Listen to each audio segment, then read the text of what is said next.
Just gonna stand there and watch me burn. Well, that's alright, because I like the way it hurts. Just gonna stand there and hear me cry. Well, that's alright, because I love the way you lie. I love the way you lie.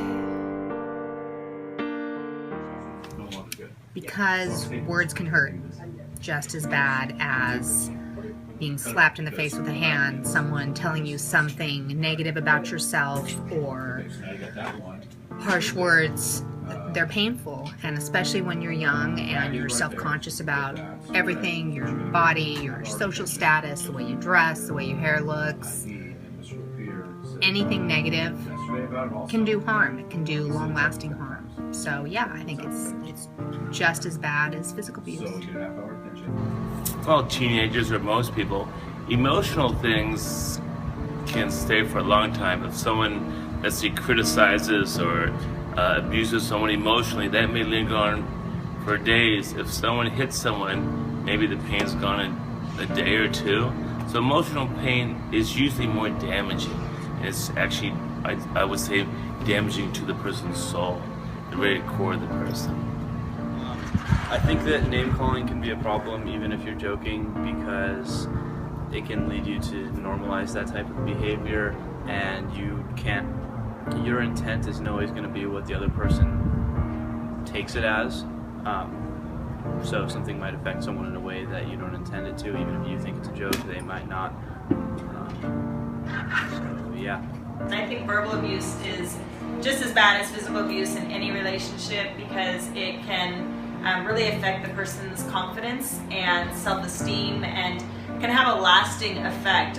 Physical abuse kind of sometimes can disappear in a sense, but the verbal abuse doesn't ever leave you. It kind of remains with you as you continue through life, and in future relationships it's a little bit harder to let go of that sometimes, and I don't think people realize how bad verbal abuse can be in a relationship.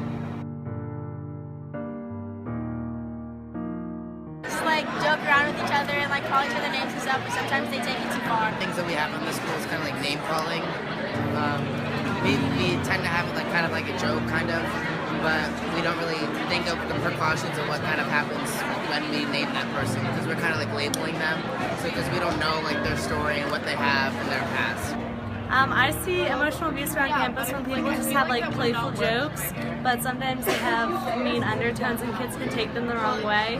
I think it's bad to do that even if you're just joking around, because sometimes people take it the wrong way and they don't understand that you're joking, and it has such negative connotations, it makes people feel bad about themselves. It's an issue because people aren't aware of other people's feelings, and they don't think of how they're saying might affect the people that they're saying it to. So that's why it's an issue for a lot of people.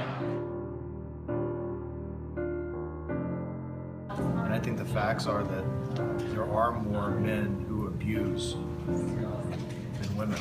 So I think it's kind of grounded in fact. Why do I think that is? I think it's a combination of cultural factors. I think that men are socialized different than women, so it's more acceptable for men to be angry, aggressive, physical than it is women. It is still a major problem, and even with teens. Partner abuse is way too common.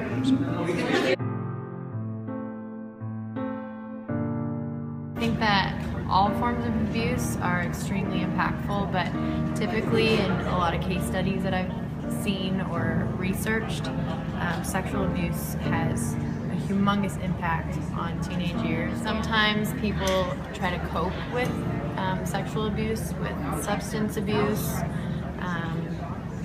Some of the mental health issues start and stem from sexual abuse. All of them are horrible on teenage development, but sexual abuse sticks with somebody and the memory of it for their entire life. It should be non-existent, because if you're in a relationship, it should be based on love, and abuse should never be a factor in the equation. If it is happening, they need help and they need help getting out. Help someone. tell Someone. don't Let abuse stop you.